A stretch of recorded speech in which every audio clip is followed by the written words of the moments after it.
Welcome, everyone. We are so excited you're here. We're going to get started in just a few minutes. So we will just pause here for a moment just to make sure that everybody is piling in. But we're excited to see you. If you want to jump into the chat, let us know where you're dialing in from. Please do. Let us know who you are and where you may be geographically. Would love to see that.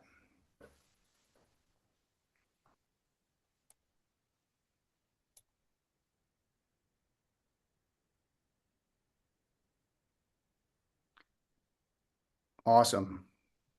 Thank you, Lori, Maria, Jan, Karen. Oh, the list is getting long. Good to see everybody. Jeff, we've got the coast covered now. Awesome. Going to give it a few more minutes here. Thanks everybody for jumping in. Please, if you didn't hear me, please let us know who you are and where you're dialing in from via the chat. Love to hear from you.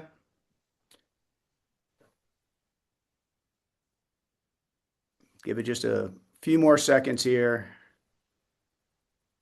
and we'll get started.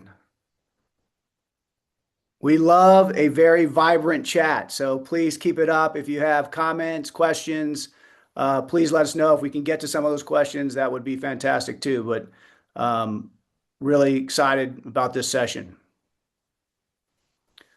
All right, I think I've filibustered enough. I'm gonna get started. You can see us all here on the screen. I want to welcome everyone for being here. My name is Jason Hartke. I lead global advocacy for the International Well Building Institute. I am so proud to be part of today's event, given the magnitude of what's at stake and because of the scale and consequence of what it represents. We're coming together around the 2025 State of Our Schools report. I wanted to mention something that our CEO said recently when it was launched. Schools are the spaces and places where millions of students go to learn, grow, and dream. They represent the bedrock of opportunity and the engine that drives the country forward. But today, chronic underinvestment in America's school facilities is threatening that promise, slowly eroding the educational foundation of the next generation of leaders, thinkers, and innovators. End quote.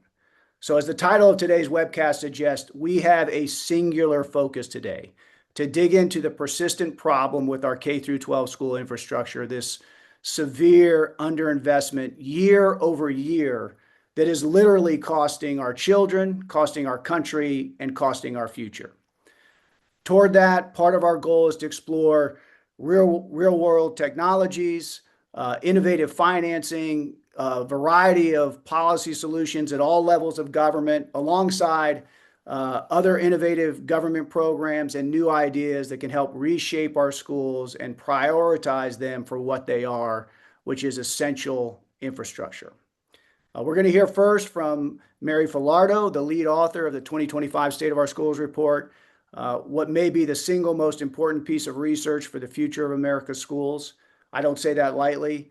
Mary will kick us off with a briefing on the major findings of the report. We're then going to transition into two panels. The first one will explore how we rethink school buildings as vital health infrastructure and look at a variety of opportunities to reshape schools right now for better. That session features IWBI's Senior Vice President of Research, Dr. Whitney Austin Gray. She is a renowned public health expert and researcher. Pam Laufelman, the senior principal at DLR Group, an architect and a longtime advocate for better schools. And Serene Amoman, CEO of Attune, who is bringing technology solutions to the school sector to actually meet our 21st century school expectations. In our second panel, we'll focus on policies and solutions that can help us bridge the gap and advance healthy schools. Mary will return as a panelist alongside Kenny Mendez, the president and CEO of the Asthma and Allergy Foundation of America, Tyler Smith, head of Healthy Buildings at Johnson Controls, and John Reeder, executive director of the Healthy Schools Network. And I just say this, these are leaders that have been at the forefront of advancing policies and programs and solutions designed to lift up our school sector. So I greatly appreciate all of our panelists that you see here today and our speakers. they will make for a really, I think, important and timely conversation. So before I turn it over to Mary, I want to tee up one other very special speaker, and that is Senator Jack Reed of Rhode Island.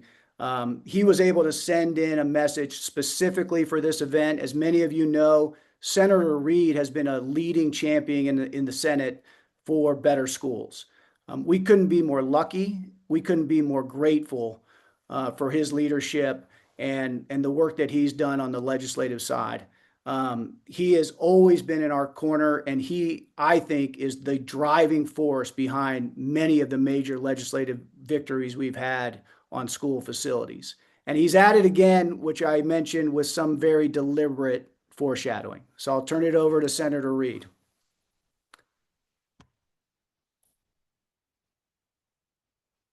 Good morning.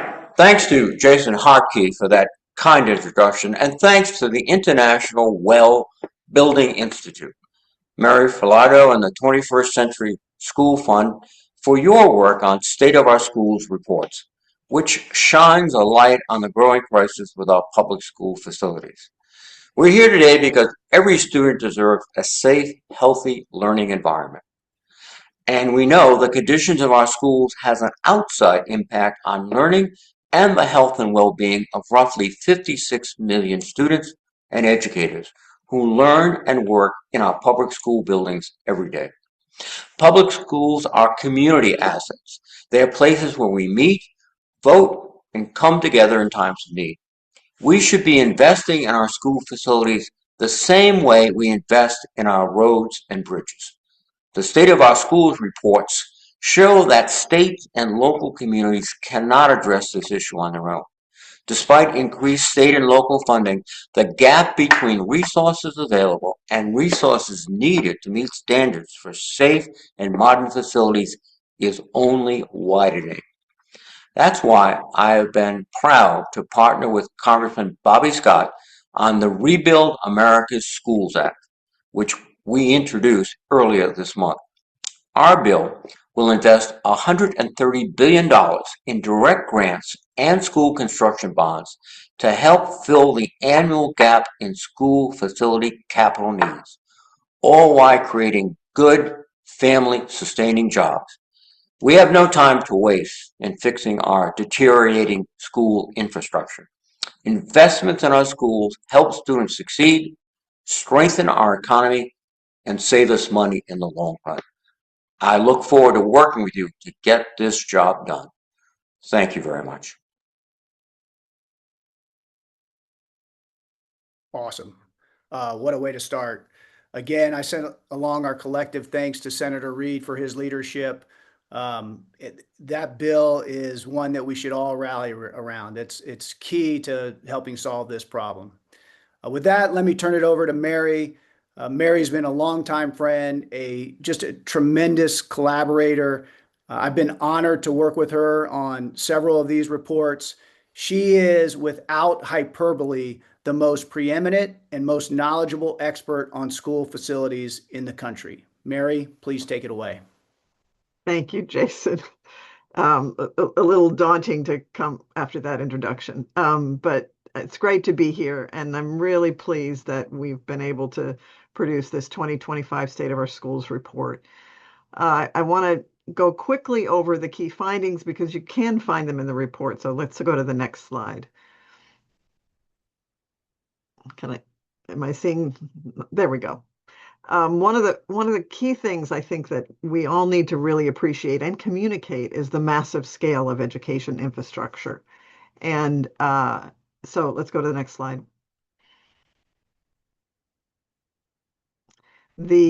What we know is that there are about, almost 20% of the population is in a school on a regular basis. This is about 56 million students and adults, and they're spread over 100,000 or so public schools. This is the traditional schools as well as the charters.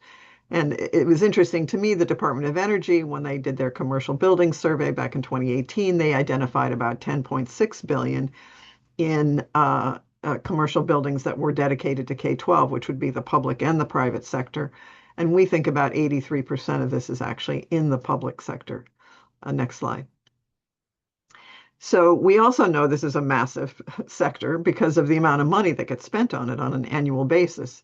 So we're seeing it's about 50-50, half for the maintenance and operations of public school buildings and about another 82 billion, almost half, for capital outlay on an annual basis. It's a little over 3,000 a student and about $18 a square foot is what we're seeing on an annual basis. Next. We also know it's massive because in comparison to the other infrastructure, what we're seeing is that it's about 24% of all, this is the capital outlay, about 24% of all capital outlay is on K-12, second only to highways. And so as it compares to other major infrastructure, it's really a large part of where infrastructure dollars are spent. There was a fascinating CBO report in 2025 that, where we were able to look at this infrastructure, but of course they did not even include schools in their report. It was only the sort of transportation and water infrastructure. Next slide.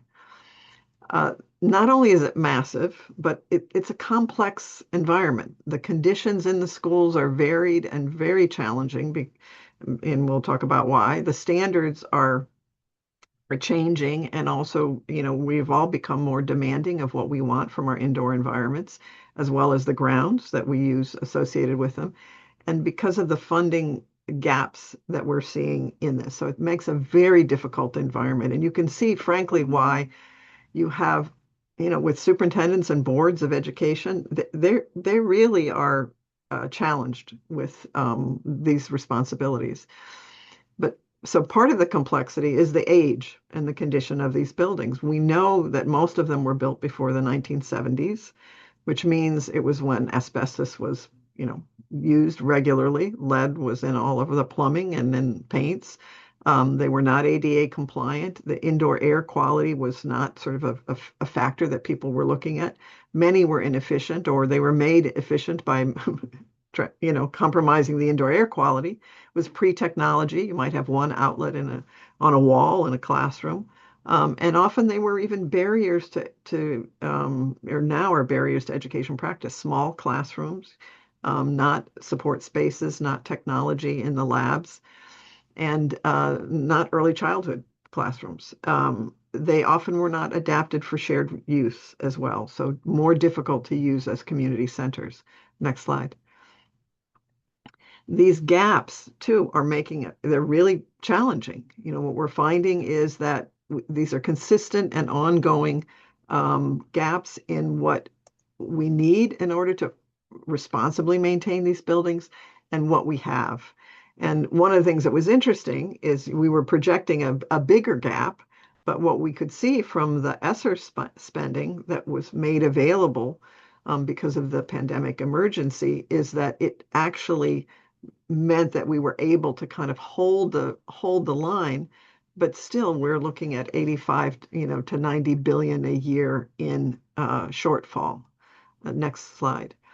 We also know that this shortfall is not shared equally.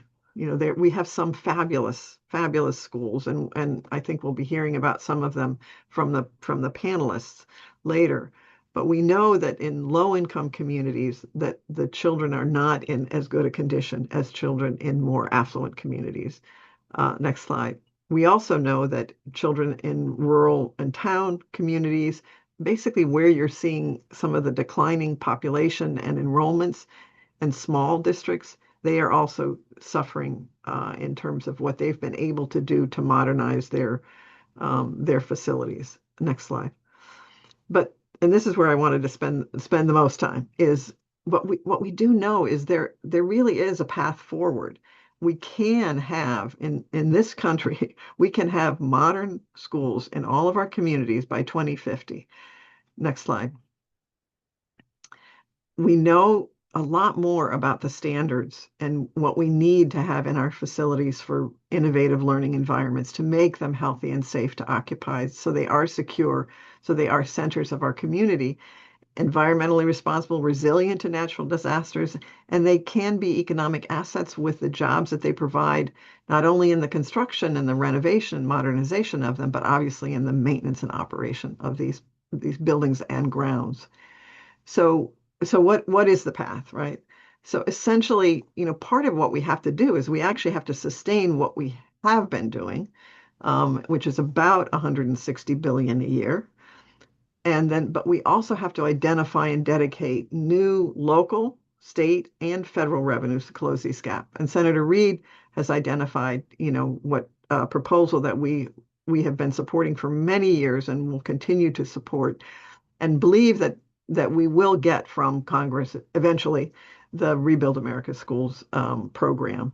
But go back one more. Thanks, Gabriella. It's not only the dollars. We have to do a better job of getting better value from the work that we're doing already and the funds that are already in play. And that's going to involve changes in management and labor practices for operations, maintenance, and repairs. It's going to involve doing more comprehensive projects rather than just going in piecemeal or responding to emergencies. And it's going to involve change in some government policy around financing, around procurement, around contracting, and it's going to involve. We need industry to also take responsibility for helping us get control of some of our costs and better value in our maintenance and operations. And finally, we actually do need to figure out, thinking about it as a real estate portfolio, how to get better space efficiencies, either from the shared use or from the right sizing of some of our inventories in our communities, as well as some of the governance. Governance is a big challenge. There are 19,000 local education agencies in the United States at this point, and each one of them is a fiscal center. So these are critical, but at the end of the day, we have to plan. We have got to plan for modern schools by 2050. Next slide. So next slide. So one of the areas, of course, is the federal funding. Turns out that the feds are paying on the other infrastructure, the highways, transit, and water. 31% of the capital outlay is from a federal source. For schools, it's 3%. So that just is sort of the notion that, the feds really could step up on their contribution. Next slide. States. There are 13 states where the states are providing at least 25% of the capital outlay for their districts. They do it a lot of different ways, but there's some really strong states in there. You can see, Maine, New York, Massachusetts, Connecticut, Rhode Island, and Wyoming and Iowa are among the strongest. But that's only a handful that are doing 50% or more, and there's a quite a slot that are not doing any support for their local districts. Next slide. So it's the state and the federal, but then in terms of better value, we need to increase what we're getting from what we're spending. So the next slide. So this is a little complicated, but what I wanted to do is just take a minute. And Gabriella, tell me, do I have 5 minutes? Give me a time check. I think that's right. Yeah, about 4 to 5 minutes. 4 to 5 minutes. Okay. Yeah. So what this is a scenario, okay? If we go on the same path, we are going to, and quite honestly, that's with a current replacement value in public education of $416 a square foot. It was recently with some folks from Montana who said, no way, they're spending $568 a square foot. We've heard upwards of $900 a square foot in Massachusetts. So we know that this is a conservative number, right? But if we're spending at this level, we have an $85 billion gap. And that includes that's a 4% replacement value. So this is how this gap is built, right? On the current replacement value, and then a capital standard, which says we need 2% of our replacement value for our major systems. We need 1% in order to address the education and other kind of community use alterations that are a regular part of a modernization. But then we need 1% because we have inefficiencies and we have deferred maintenance that we have to kind of address along the way. And that 1% is really a function of the fact that we're having to do things twice. We might go in and do a classroom renovation, but not have done the HVAC system. And so then when we do the HVAC system, we're back in there in the classroom with, ceilings and finishes and other kinds of things. So there's real inefficiencies to being poor and doing just a little bit at a time. So we think that if we were able to finance and plan and design modernization projects, more comprehensive. It doesn't mean that everything is gutted, but more comprehensive projects, more thoughtful, like all of the envelope, not just the pointing, but maybe the windows, the pointing and the doors on a facility that we could build into our needs a 3% replacement value rather than 4%. And what you see is then that can reduce the demand for your capital dollars if you're doing it more thoughtfully, if you're doing it more carefully. So that's one sort of major strategy that we think we should be looking at and trying to figure out, how do we finance it? How do we do this?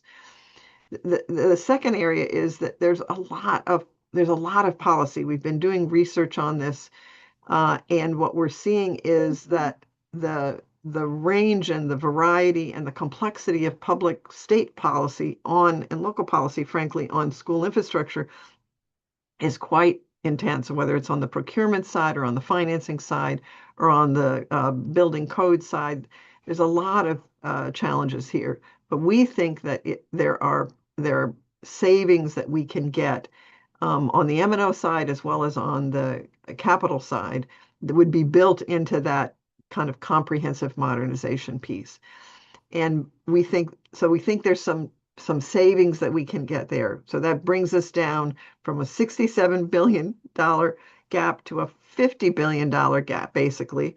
Then we think there are some efficiencies in space. We know that we've got some right sizing to do. We know that we have some consolidations, whether it's on the governance side or whether it's on the school side. We have to be able to do some work in order to get spaces that are underutilized not on the books of the school district. So we think that we can bring down then the cost, the demand really, so that we have a $25 billion gap. Now remember, there's still a need for, what is that, $180 billion a year, and we're only at $160 billion a year. And we haven't instituted these reforms. So we have still an $85 billion a year gap. So go to the next slide, please. So part of what we want to do, and I think we'll be hearing from the panel, is I am asking, I want success cases. I know that kind of in an ad hoc way, there's some great work going on across the country in all of these areas, in assessments and planning and stakeholder engagement and M&O, data management, procurement, and efficiencies and financing. So what I would like to ask this group and to extend out is to use the National Center on School Infrastructure, which we're a consortium partner to, and we think that we can build in that library examples that people can use so that we can take examples and really structure them into a system of delivering high quality school infrastructure in all of our communities. But it's going to take some work to take the ad hoc and turn it into a system. But I think that if we can collect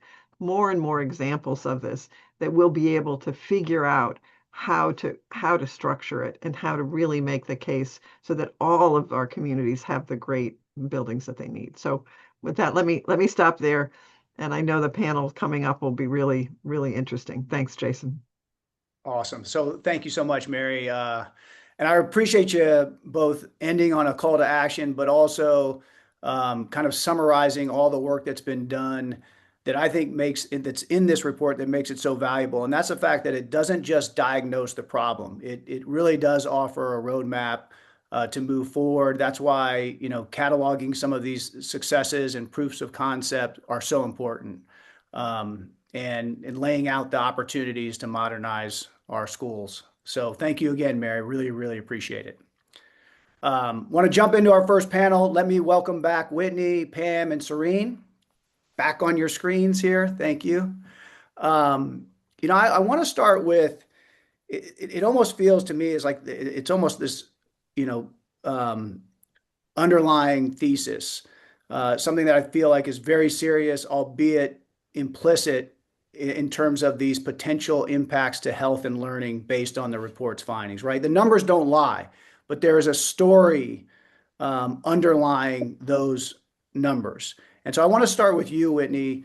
We know that this 86 billion annual gap, represents things that across the school's portfolio, that our schools are older. Many are dilapidated. Many are in disrepair. They have aging HVAC systems, bad lighting, poor moisture control, poor ventilation, and a host of these other deficiencies. From your perspective, how does this chronic underinvestment in our schools affect health and learning? In other words, without trying to lead the witness too much, but the logic to me seems to be that if there is worsening school conditions, then that has to translate into worsening impacts on health and attendance and performance and teacher retention and staff well-being, and the list goes on. Am I right there? Yes, Jason, I would go even further. I think we have a undiagnosed health crisis. We don't even know how bad it is, and I think we're really misinterpreting the symptoms. So, for example, a symptom is brain fog, the 2 p.m. exhaustion. We say, "Oh, that student's lazy. They can't focus." And the reality is there's high peaking CO2 levels over 1,200 parts ppm, and the building is like literally suffocating the prefrontal cortex. And we know that can reduce cognitive scores upwards of 20%. In fact, there was interesting meta-analysis done of around 3,600 participants, and it revealed that increasing ventilation rates improved task performance by over 13% for arithmetic and about 3% for general cognitive ability, while the error rates in arithmetic decreased by 16%. And that's Kiramochi's work that was published in 2023. Okay, so that's the first misdiagnosis. I'm not done. Let's do another misdiagnosis. Um, High suspension rates, behavioral issues, low income schools. The misdiagnosis is poor discipline or home life. The reality is that thermal stress, noise pollution really impacts this. And the research shows that when you fix HVAC systems, it's linked to a decrease in suspensions for upwards of 7%. And this was research coming out of University of Albany pretty recently. Basically, the environment is overstimulating the amygdala, keeping kids kind of in a fight or flight mode, and we can do better. All right, last one. This sort of symptom of brain fog, the chronic low energy, difficulty waking up for school, and we misdiagnose this as, again, lack of motivation, too much time on social media, the distracted, anxious generation. And in reality, we have circadian disruption that happens mostly, we were thinking even in a daily rate, where the research shows that students in classrooms that have optimized natural light and circadian aligned views process, we think upwards of 26% faster in reading, 20% higher in math. And we've seen more recent studies come back to say the importance of circadian lighting on the brain. And so this kind of biological link there is that without the right light fuel, the brain fails to suppress melatonin, that's your sleep hormone, in the morning, and fails to produce enough serotonin during the day. So the child's not motivated, they're just biologically out of sync. So let me just walk you through an analogy that I think that I love that makes this make sense to me. So when we have a plant and it fails to thrive, we don't look at the plant and say, "What's wrong with you?" We look at the air, we check the soil, we monitor the light, we measure the water, we examine the conditions in which it's growing. So why then, when a child struggles in school, do we immediately look at the child? We're just too often misdiagnosing the children's health issues in schools, I think.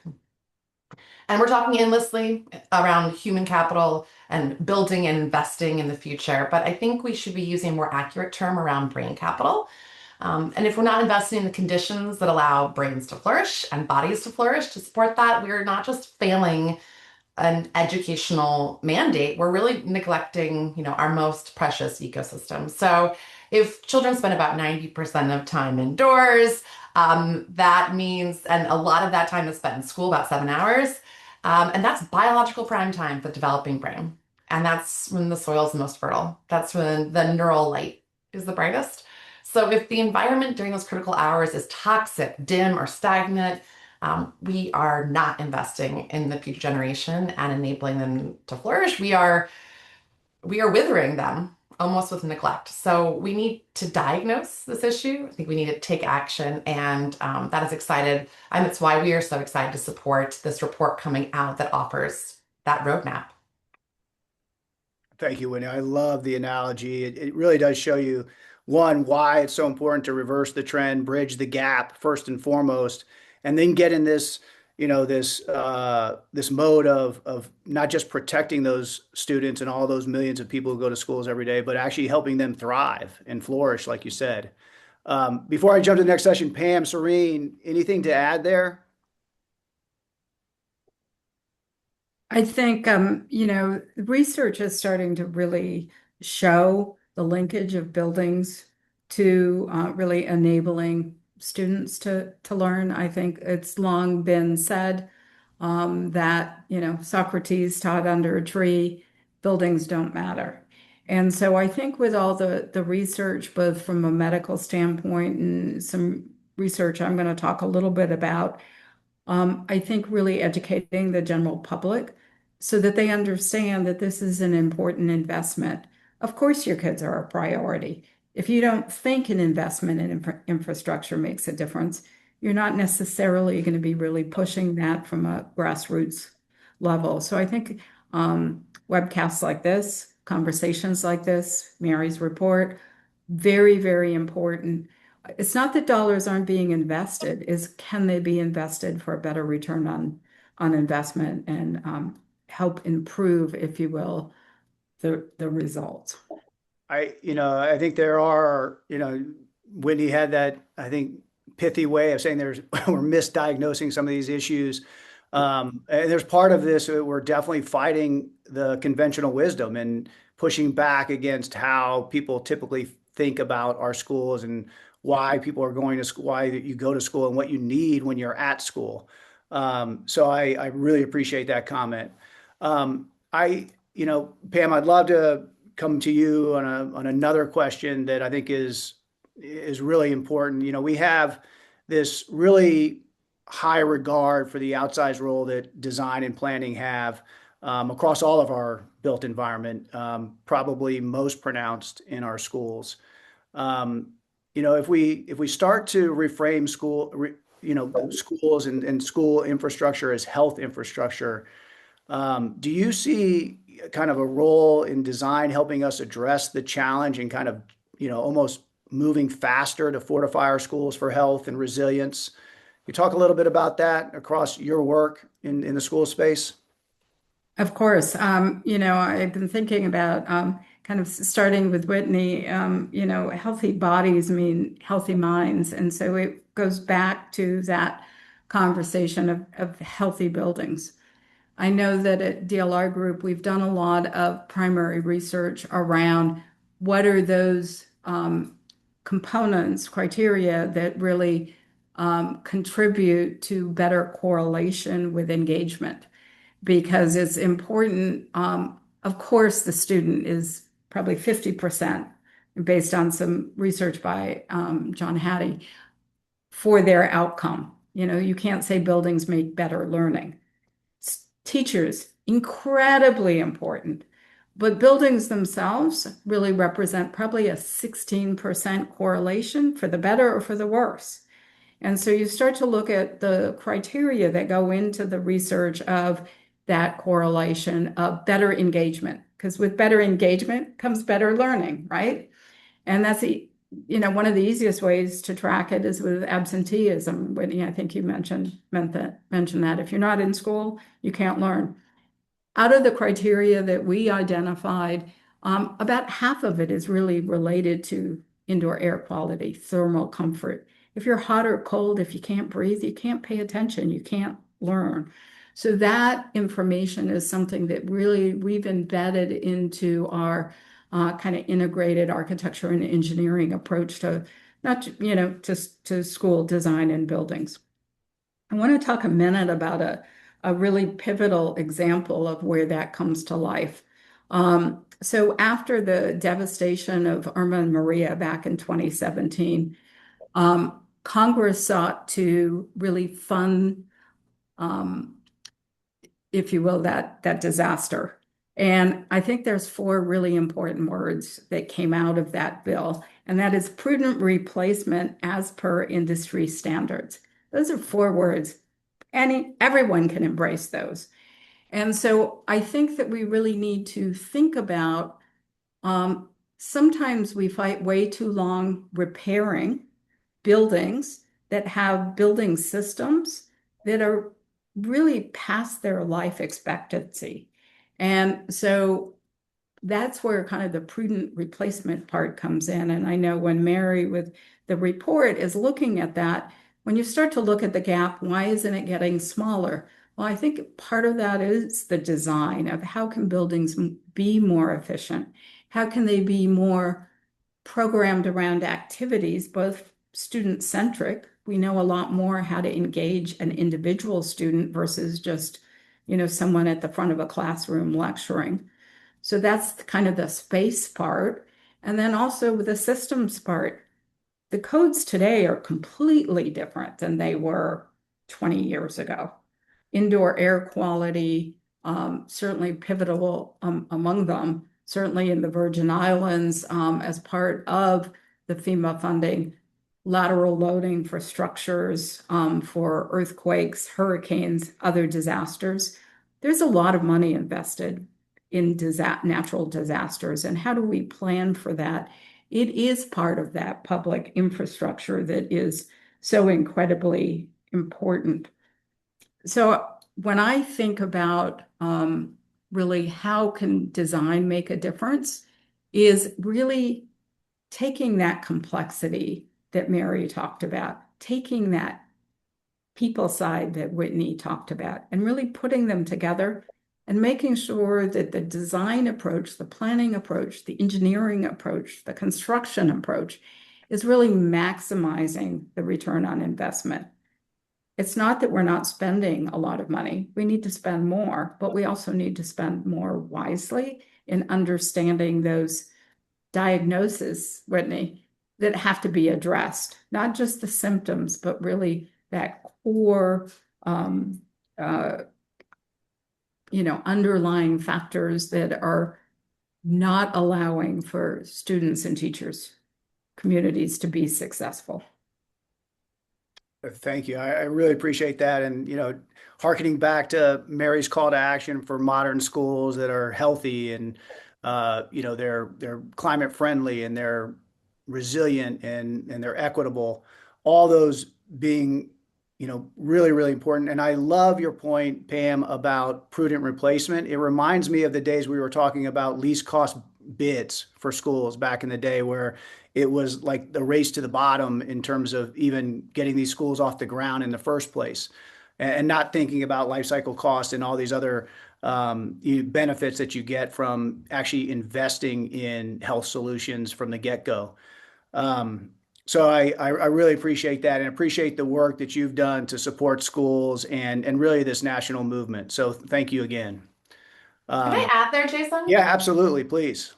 So I'd love to hear from people on the line or maybe in the chat who is joining us as a health professional, because I'm using the terms coming from public health around that we have undiagnosed issue in schools. Pam is really putting forward that buildings are the solution for this, building on that point. And I really want to speak to the translation and the different languages that we use. I come from a family where my mother was a special ed teacher. My grandmother was a public health nurse in schools. I just came off the line with the Association of Nurses across the country. I would really love to hear from some of those audiences around, do they feel comfortable talking about the role of design and the role of space in the importance of health and vice versa. So I think one of the things that we work really hard at the International Well Building Institute and with this report is to try to understand that we're uniting, people coming from health and coming from education into the building side, and we just don't speak the same languages. So really just a cry and a shout out and a role for everyone to feel like We're designers. I think when I was first in this, coming out of my PhD and trying to work with designers, I was so intimidated. And the language we're using feels so overwhelming. Yet I think that that's the exact opposite, right, Pam? That every time that you've had a health professional come to you, it's you're more than willing to have that language be something that we can both speak together. So just a little shout out there to try to unite some of those different languages so that we can build more advocacy across the discipline. And if you are a nurse out there or a teacher that's listening, we'd love to hear about it in the chat too. Great point. I'd love to see some of the chat on that. Um, One of the places where there is a little bit of a babble fish on the language is in the technology solution side and implementation side. Serene, I'd like to go to you now and ask, are there technologies, whether in air quality monitoring, filtration, building controls, that kind of have the power to allow districts to leapfrog these legacy systems rather than kind of incrementally you know, patching it, putting your thumb on the dam, the leaking dam, if you will. And can you talk a little bit about how you all are helping drive health outcomes in schools? Yeah, definitely. Um, just to take a step back and profile a little bit about the school infrastructure, and Mary did a good job in touching on that. But there's about 100,000 school buildings out there, and most of them are existing buildings. To the point of changing technology, we have to think about how to retrofit existing buildings. So that's an important point. And as also Mary mentioned, a lot of the schools are really aging infrastructure. We work with Philly 75, the average school district. They have some schools, buildings that are 75-year-old. This is older than some of our parents or grandparents on the call, potentially. In Chicago, we have some school districts, they have 100-year-old school buildings. So they are aging. And the American Society of Civil Engineer rated school buildings D plus, probably heard that, particularly because they need to update and replace multiple building system, including HVAC system. And so that's kind of, and where do we start? A third of these systems that need change include plumbing systems, HVAC systems, specifically for ventilation and filtration, and also energy system, because they are the ones that in a third of the buildings where they have fair or poor conditions. So all to say that they are in a bad shape. A lot of the schools need help, need technology. But in addition to the fact that that's happening in schools, there are also external stressors to the school infrastructure that is exacerbating the issue. One is that repair and expenses have cost has risen 30% since COVID. That's both labor and parts. So if something fails, and considering technology, it's a real expense that they need to think about and figure out how to use the limited dollars that we talked about in replacing those. Also, electricity costs has increased 29%. Pipe gas costs increased 35% since 2020. So just very recently. We're working with one school district in Virginia where they budgeted 6% in utility costs, just in their yearly budget, thinking, that's the average. They got the contract back from the utilities and it's 32% increase. So, that makes you think, okay, what technologies do we need to do given all these things? Wildfires are increasing in frequency and intensity, as we have seen. Some of us never seen wildfires until recently, so we all unfortunately are experiencing that. Cooling degree days, especially during back to school period, which is from August to September, has increased across the board, across the nation. In DC, I looked at Climate Central this morning, and DC cooling degree days during back to school has increased 16% since 1970. And the effect of that, just a interesting fact, is that 1 degree Fahrenheit hotter school year reduces that year's learning by 1%. So there is that correlation.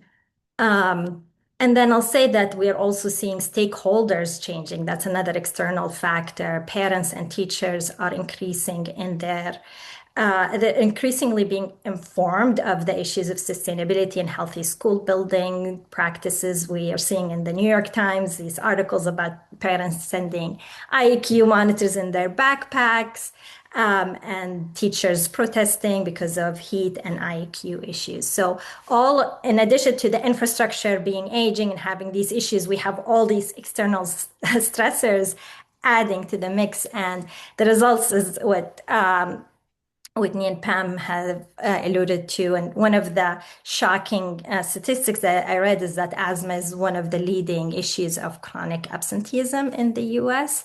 Every 1 in 12 school age kid is missing school, having asthma and missing school as a result, which translates to 13.8 million missed school days in a year.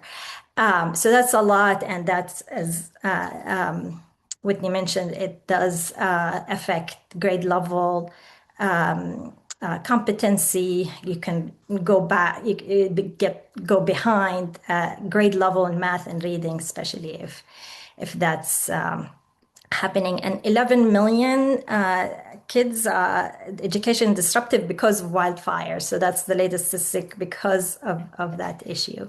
So so there's a lot of that, and because of all of the aging infrastructure, external stressor, and all of that, we are seeing the deficit that in operating and maintenance issues that Mary talked about. We have a big school district in Texas that yesterday was just telling me that they have 3 billion in deferred maintenance items. So it's a lot to It catch is. on. You're getting at the heart of the problem. On the flip side, I know you're in some of the schools in my neck of the woods, like I'm in Montgomery County, Maryland. Yeah. You've been able to do some work here. I know you're doing work in Prince William County, Yep. and not only kind of helping combat the problem through, the work you're doing, but also getting this really important data back Mhm. as it relates to the return on investment, whether it's the financials, whether it's the learning outcomes, complaint reductions, all that. Can you talk a little bit about like what you're seeing when these solutions do get deployed? Can you talk a Yeah. little bit about the types of impacts they're having in those districts? Yeah, definitely. So in the solution is, I'll just say, ask Jason, would you drive a car without a dashboard? No. Never. And I think that's a critical thing that we're seeing across the board is that having that data is critical because it points to what is the targeted issue mitigation that needs to happen. And then the dollar is stretched even further. And so some of the things, well, IQ definitely there are some of the issues that you can see because of that data, but even things like energy, because of the energy cost increasing. One of the school district has installed solar panels and invested in that and found the money to do it. This is also local here to DC metro area. And the utilities have this kind of a shut wire, 24-volt shut wire that is code, and it's for safety reasons. And sometimes they trigger it, and that impacts the solar generation because it shuts down the solar panel. Now, the school invested all those money to generate, their own energy, and they don't know for months that it's actually not working. So this is, an example of where data can help you catch issues before and make sure that the investments are working. We had on the IAQ side, Prince William County found that 90% of the CO2 alerts and issues that they found in the data pointed to a mechanical issue they did not know about. And some were years that were at that level. Another one that is really interesting, especially on the heat mitigation. So Denver Public Schools, they have they're seeing a rise in heat, as a lot of other areas. And they had around 56 school buildings that had no HVAC system or partial HVAC system because they weren't prepared for that. And during, back to school, they would deploy, especially if the temperature is predicted to be above 90 degrees, 56 school facility staff to handhold and try to figure out where the issues are, address complaints, and go to all these schools at least 3 times a day. So adding real-time monitoring technologies like that, they were able to save around 200K during this few days a year, where that is because it's seeing what's happening, it's telling you this classroom is what needs to happen. And now the school facility staff can go and work on other things that probably is an issue. So yeah, there's a It's a great lot of story. It's a story. greght story. It reminds me so much, Whitney, of your old refrain that I hear a lot, but maybe not everybody does, is that, we've got to make the invisible visible inside our buildings. And that's such a leap forward. Obviously on health, it has a huge implication because we've never really gotten there on the health side. We know that there's big bang for the buck on the energy side and the resilience side. So I love that storytelling. I want to make sure to give you all ample time to answer a last final question that I think is landing on something a little bit more optimistic. And that's one thing on the horizon that you're excited about when it comes to schools. Um, Pam, I think I'll start with you just because Serene we just got done with a long talk there. If you want to jump in.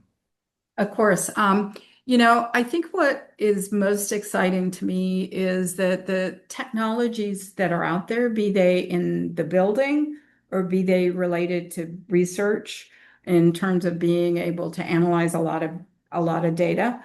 I think we are starting to ask the right questions and having the ability to really make a difference through our built environment. I think the thing that I would encourage everyone in terms of advocacy, I've most recently learned because of all the work in the Virgin Islands, policy drives so much. And for architects, the policy about kind of credit, hours and what does that do related to CTE and career connectedness, policy related to what do you need in terms of a temperature based on union contracts, policy related to procurement. And so I think we really need to, what excites me is we have the ability as a brain trust, as represented by the group here, to really think about these big, thorny issues and come up with a more holistic approach, because that's how we're going to solve it. We're not going to solve it by having a check mark for all of the different issues that we face with. It's that big picture thinking that I think I actually think we're getting closer to. Yeah, there's a reason the design community loves their integrated design. You grapple with all these things simultaneously. We absolutely need to do that. Too many problems in the world not to. Yep, and we're starting to bring in we as architects and engineers sometimes can design in a vacuum, but we're starting to bring in the neuroscientists, bring in the users, Yes. bring in that feedback loop, which quite frankly was missing 20, 30 years ago. So I'm excited. Good. Let's keep this going. All right. And Whitney. I can build on that. I Yeah, think that was a please. great finish. So I mentioned earlier, but I'm particularly interested in looking at this convergence around building science and brain health. And I think we talk a lot about the problems of the building to reduce, right, the negative. That's actually a pathogenic model. There's a salutogenic model, which is that we improve the conditions of the building to improve the brain and cognition.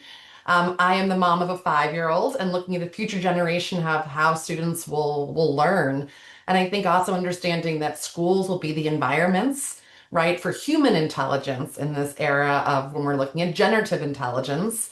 And so, how do we create these environments to support human intelligence and really enable people to thrive? So, as we look at this, there are incredible groups like the Center for Brain Health that are out there really pushing understanding and brain mapping around how we can create better environments, how we can learn better. And I really hope to see building science and brain science converge more to look at not just fixing the bad, but also really empowering and investing in the brain capital of our future students and generation. Uh, really great work being done there, and appreciate all that, Whitney. Especially these young growing brains in schools, right? Serene. Yeah, I'll end on a good note related to funding that I'm excited about. So, a couple of things to mention. One is the ARPA H Breathe project that was announced in September. There are four teams that received the award. We're in one of the teams, and we're going to be showcasing a futuristic technology that will continuously monitor illness levels in classroom, bring targeted clean air into where it needs to go, and then change that as the levels change. So we're going to be busy with that in the next 5 years. But the result of that is about 3 to 4 school districts will get millions of dollars in new technology, including HVAC assessment, monitors, new things. So that's coming. And then the second one is we're fortunate enough as our organization to work with a lot of schools here about the issues. And this year we're announcing our own philanthropic grant, which is we're calling it the Future Ready School Facilities, $500,000 that will go to 25 school districts to help them advance the work that they're doing. To improve and modernize the infrastructure. And we're partnering, and I see a few folks from the Center for Green Schools to pick those school districts and potentially align with their fellowship program. So excited about that. That's awesome. Mary, I Press have. release moment here, Serene. Yeah, we're really Fantastic. Unbelievable. That is so cool. Very, very special, and will have enormous impact. I'm thankful that you all are recipients of the ARPA H funding and through the Breathe program, but we're also very fortunate that we still have R&D dollars. And I think that's a big part of the agenda to keep R&D investment going, for the long term. So that is great. Well, thank you to all of you. That was an incredible round one.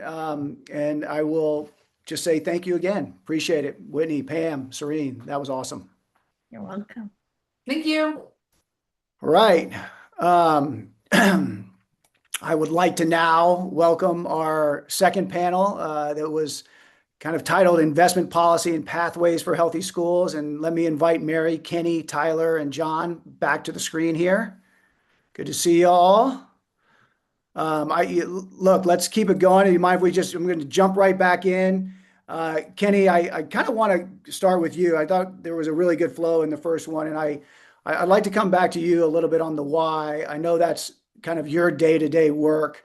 That this thesis that when we invest in our schools, when we're underinvesting in our schools, we're underinvesting in our students and school staff and all those folks who go to schools. I want to get a little bit more into what it means in human terms, and from the standpoint of students and staff who have health issues and face other health vulnerabilities. Can you talk a little bit about that? I know that's at the heart of what you do on a daily sure. basis. I appreciate that. And Serene, actually, I'm glad she's hearing our messaging out there. As the Asthma and Allergy Foundation of America, we represent 100 million Americans with some form of allergic disease, but there are 28 million who have asthma, and 6 million of those are children. So that's 1 in 12 children. So you think about the classroom, how many kids are in a classroom or in an entire school if you're thinking about the building. So bringing this back to the school. So it has quite a bit of an impact on kids. We were talking about cognitive ability, all those things, but we see it from an asthma perspective. It's the third leading cause of hospitalizations in school-age children. So it's really important to really focus on indoor air quality in schools. That 13.8 million of days missed that Serene mentioned, that works out to be about 383,000 kids every day or every week missing school.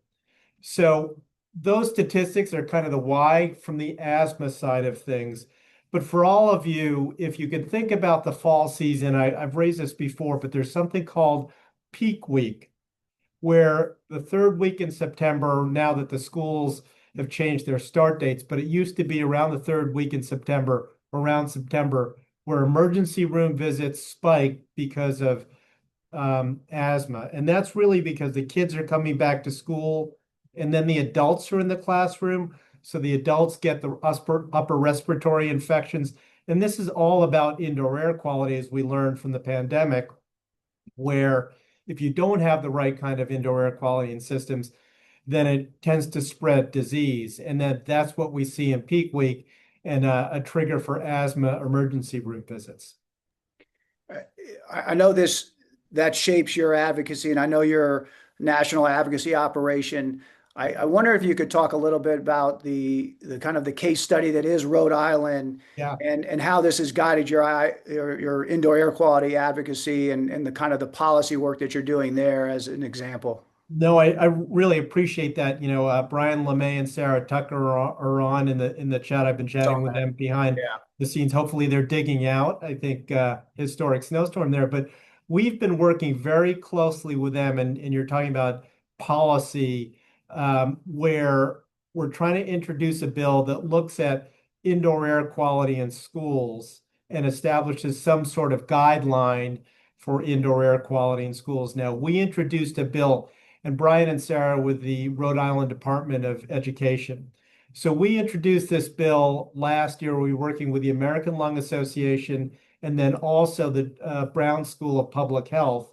There are a couple of folks there, Ashish Jha, who headed up the COVID-19 task force, and then a woman named Georgia Laguda. Some of you know we've been working with closely on this to establish that indoor air quality standard. So the folks on the line, when you are looking at and evaluating indoor air quality or building for schools, that we have something there. So last year it actually got passed through the Senate. It went right through and got to the full Senate floor, but on the House side in Rhode Island, it got stuck in the Education Committee because it was perceived as an unfunded mandate. And so, in this webinar, we're talking about financing mechanisms and other things. And that was the challenge we had last year. We're reintroducing this year. We work really closely with with Brian and Sarah on this to try and get it so it's packaged in the right way, so it won't be perceived as an unfunded mandate. We've got some creative funding mechanisms in it, and I could drop the bill in the chat here so you could see at least the House version. Yeah, that would be great. And it's specific to schools. Yes. And the other interesting thing on this is that I think most of the indoor air quality policy that we're seeing at the state level is specific to schools. And I think that's really encouraging that we're focusing on schools first as an opportunity to make sure that we're those folks are breathing clean indoor air. I want to pull Mary and John into the conversation, and Tyler too. But we've got activity now across the states, the localities, obviously the federal government. Mary, I know that on the federal government side, the big bill, Reed's bill, Bobby Scott's bill, that's the long term. I mean, we've planted those seeds long ago. Maybe talk a little bit about kind of the origins of that policy and how it would be the first time ever that we would have what I refer to as dedicated federal dollars for schools. And then, John, I would love to hear from you a little bit about some of how these other federal programs are also so vital for healthy schools. Mary, do you want to jump in and kind of just give us? I would love to hear also your political, or sorry, your policy. Look in the crystal ball out. For where do we go with this bill, and when might it actually get through the process? I mean, that's partly up to us, right? Here, here. It's if they're not hearing from anybody, they're not going to do anything with it. If they hear from folks, they will do something with it. And I have to say that one of the what has, gone to many Senate and House offices on, talking about school infrastructure. And there's a little bit of a knee-jerk kind of thing. Well, we don't do school infrastructure. But this administration and the Republican Congress has funded and is pushing to fund charter infrastructure. And so I don't really think that there's an ideological bias to infrastructure and school buildings. I think it's really a sort of ambiguity about public education in general. And I think that it's so important for us to support public education. It has really been the foundation of what's been the wealth and the power of this country. And I think that we have to get behind it. And I think the infrastructure is one of the ways that we show our support for public education. But anyway, so I tend to be optimistic, but it's not going to happen just just because a few people think it's a good thing to do. I do think it's a good policy bill, though. There is in it and already, and this is in part, some of the support that Rhode Island has had is from this Supporting America's School Infrastructure funding, which is through the U.S. Department of Education for the first time building state capacity. And part of what Rhode Island, Pennsylvania, California, Oregon, Alabama, I think the Northern Marianas, who am I forgetting, Brian? Oh, Virginia. That these states have some federal funding to build state capacity, because even at the end of the day, with the federal funding that we need, it's going to be the states and the locals. And these are the SASE grants you're referring to. These are the SASE So grants. Jan, I know Jan's helping provide some resources. So get back to the center yeah. and the SASE grants. They have been a huge success. Yeah, and so and that program actually is built into the Rebuild America Schools Act. Right.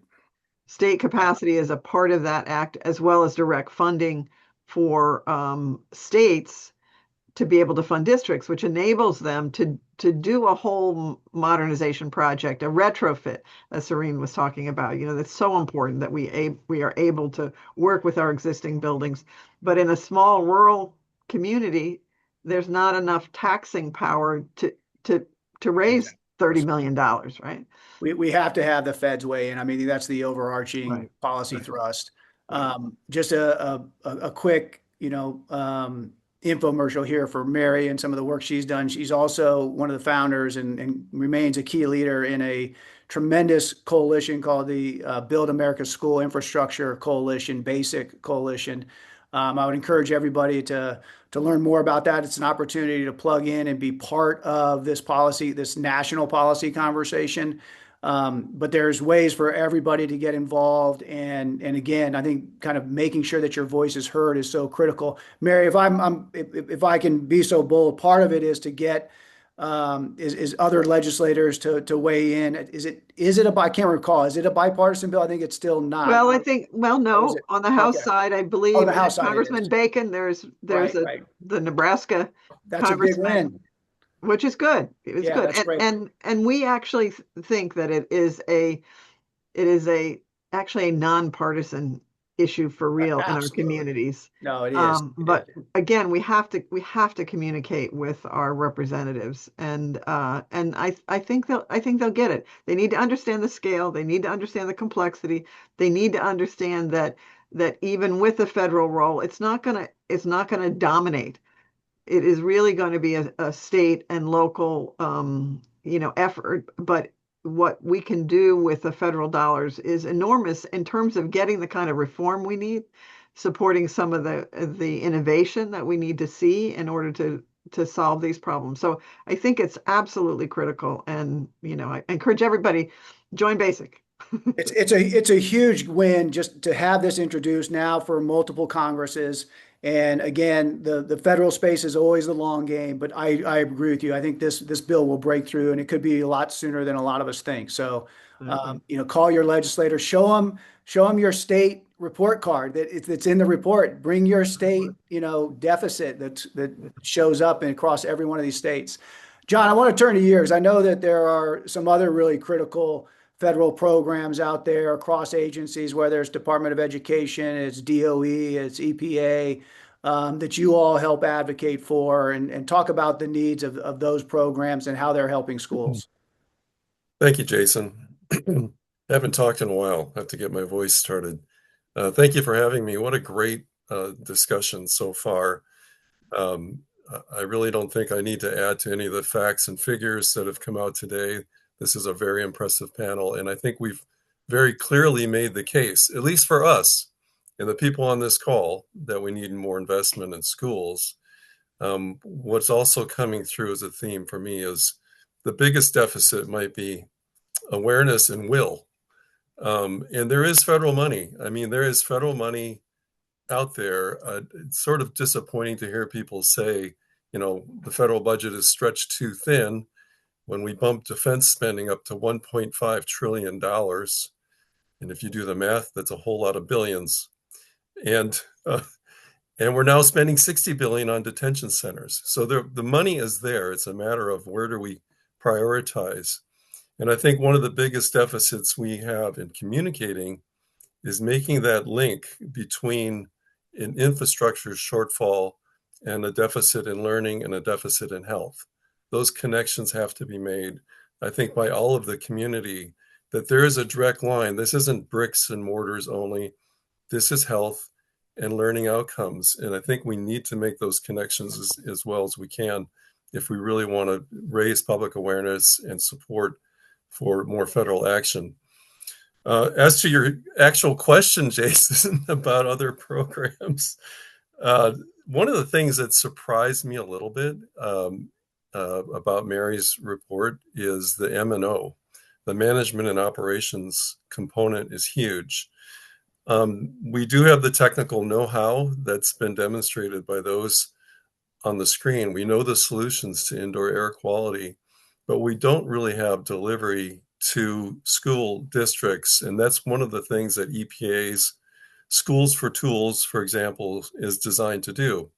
It needs to be expanded and built upon, but that resource exists. It needs to be strengthened and modernized. But the biggest problem is program delivery.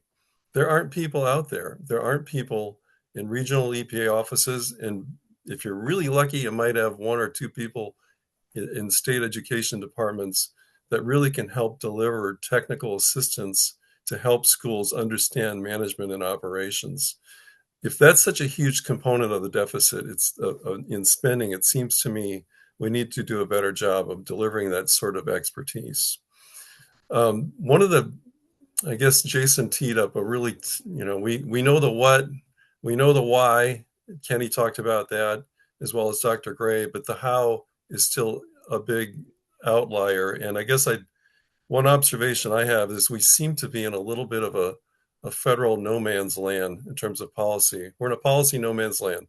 There's no one agency that really owns school infrastructure and healthy schools. EPA's got a little bit of it. Department of Energy has put money out there for schools, but it's really geared toward efficiency.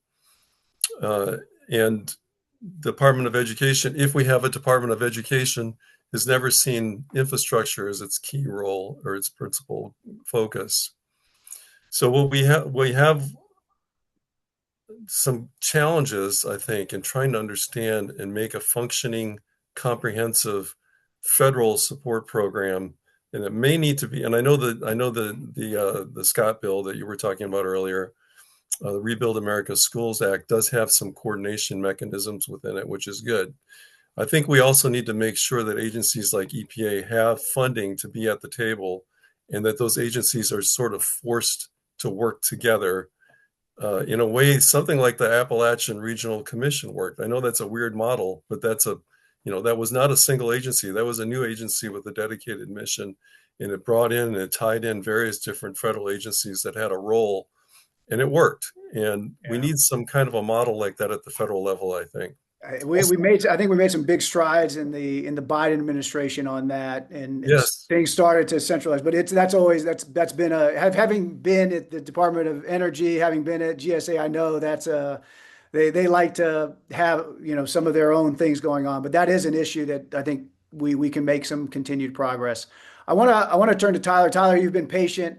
You're also, one of the folks who I think holds the keys to some of the solutions that give me hope, literally give me hope in terms of how we bridge this gap and engaging the private sector, engaging private capital.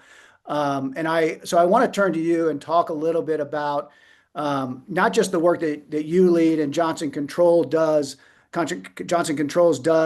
and has done for a long, long time in driving, paid from savings approaches to make these amazing, improvements in our schools from an energy standpoint, from a health standpoint, from a resilience standpoint, and talk a little bit about some of the examples that I know you have and you're very familiar with.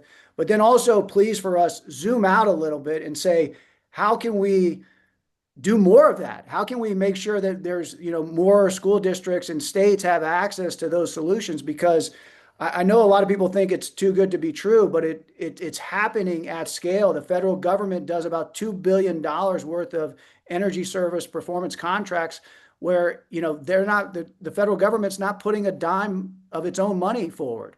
And these projects are getting done in a big, big way. Anyway, so I hope that was a good enough tee up for the question, Tyler, but please jump in. No, you keep going, Jason. You got it. You're on a roll. Well, I'm happy to contribute to the conversation. So many important points and facts and figures have been shared so far.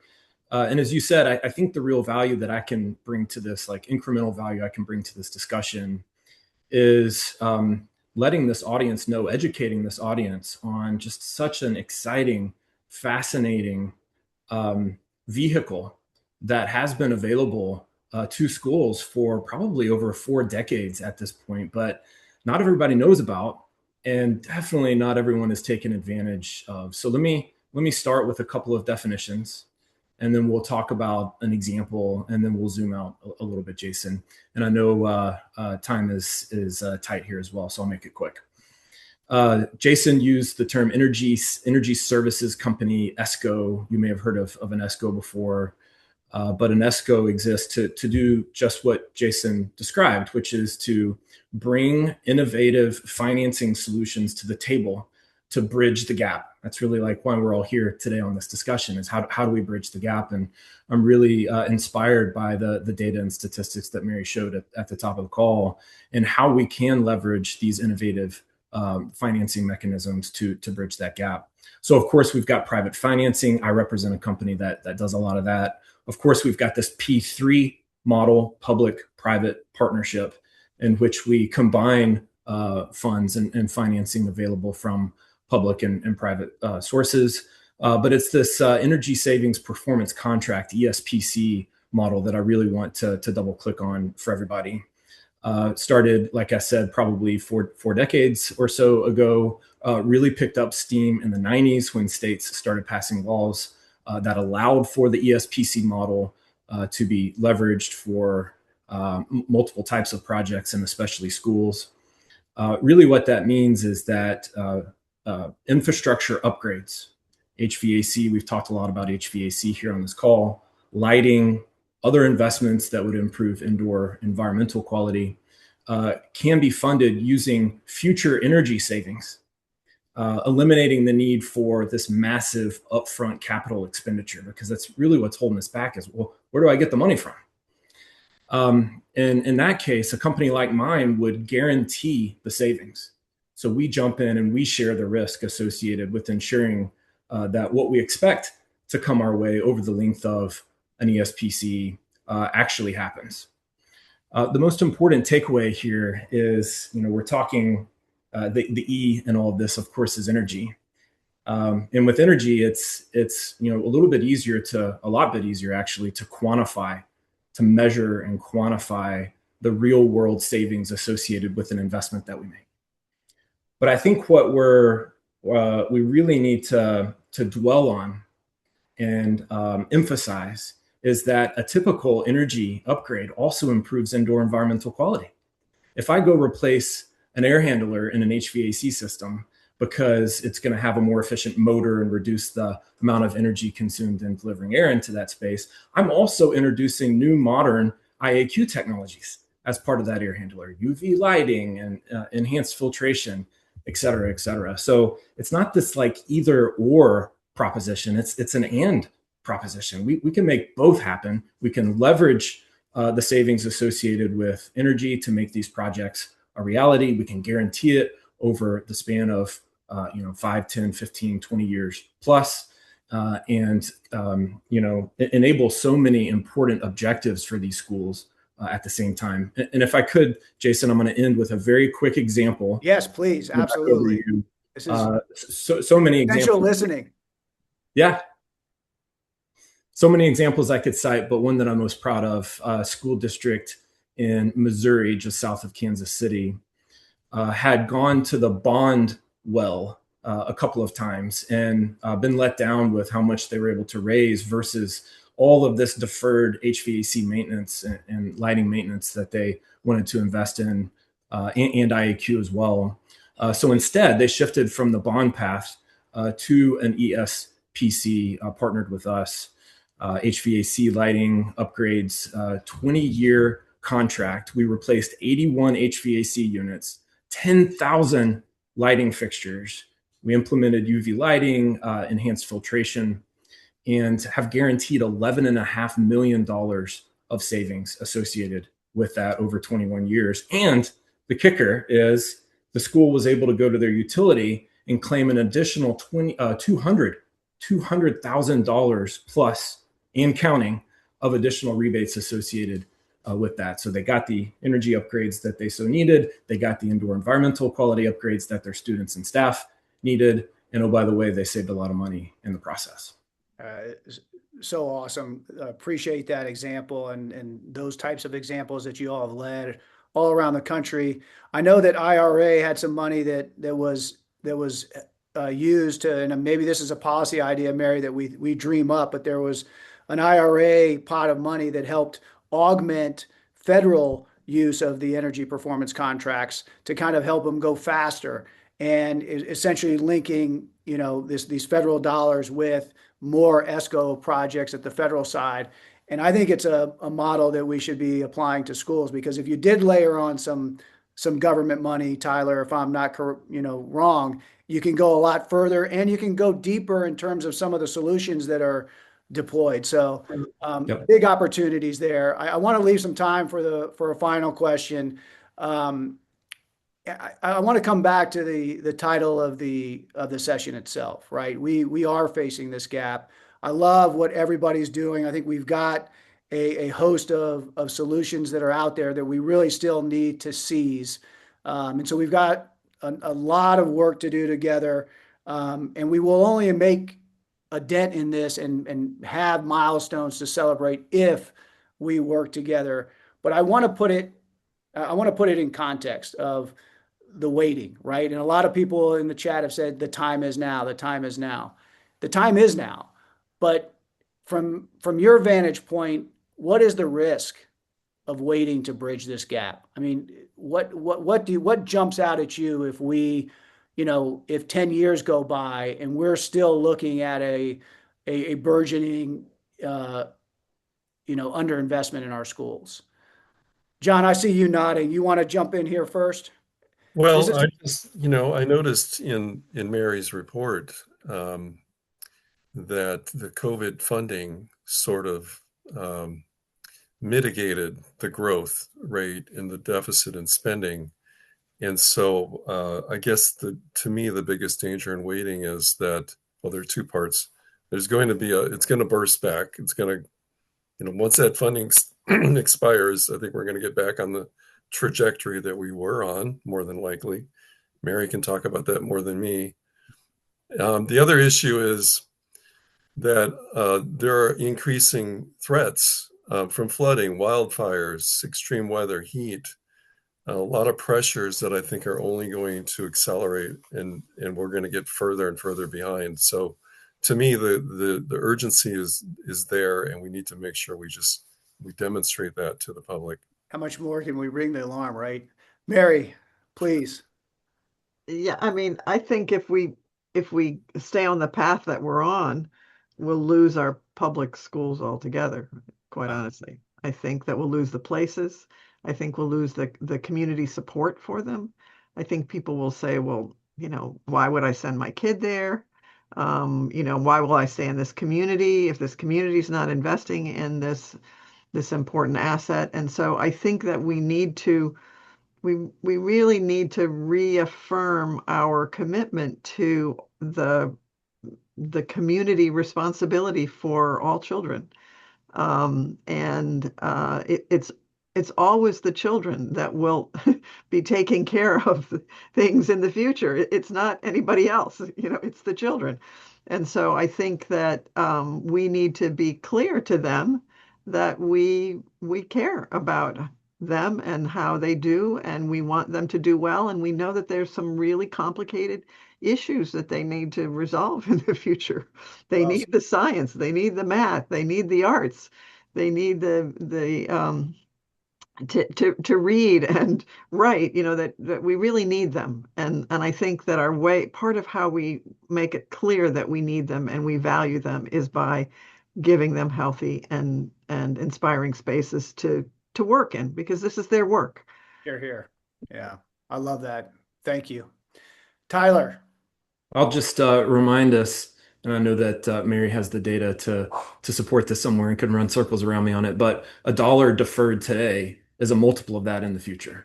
We've always said up to $3, $4, $5 in the future. So we simply can't afford to wait. Yeah, no question. Kenny. Sure. I mean, take us home. Yeah, I think everything we're seeing in the current government, at least from a healthcare policy perspective, has been a race to the bottom. So I want to try and take a positive spin on this and make it a call to action for the community and the folks that are attending this call. I know there are designers, architects, there are public health folks on. Brian from our folks from Rhode Island are on, and I'd really like to call a shout out and focus on that, where you've got the federal aspect where Senator Reid is trying to get additional funding. We in Rhode Island are working on this bill that will have an impact down the road. So we're establishing the indoor air qualities standards right now. And so for future funding that comes up, then you'll have this standard built in, or these guidelines built in. And then you've got this concept of public-private partnerships, which Tyler is mentioning.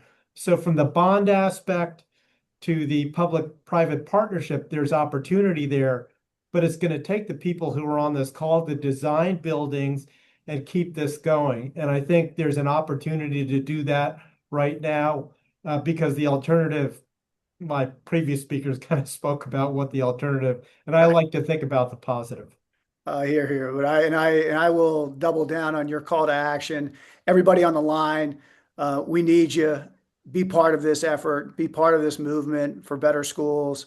I've been in this space for nearly 20 years now, and it makes a difference. It absolutely makes a difference. We've made significant strides. We have a long way to go, but if we rally together, we'll make even more strides. And so I appreciate our panelists. If everybody can come back on screen here for a second, I want to thank Whitney. I want to thank Pam. I want to thank Serene, Kenny, Mary, thank you. Tyler, John, thank you all. This was an awesome session. I want to thank you all. Fantastic, really important conversation. So I only wish we had more time. Thank you, everybody.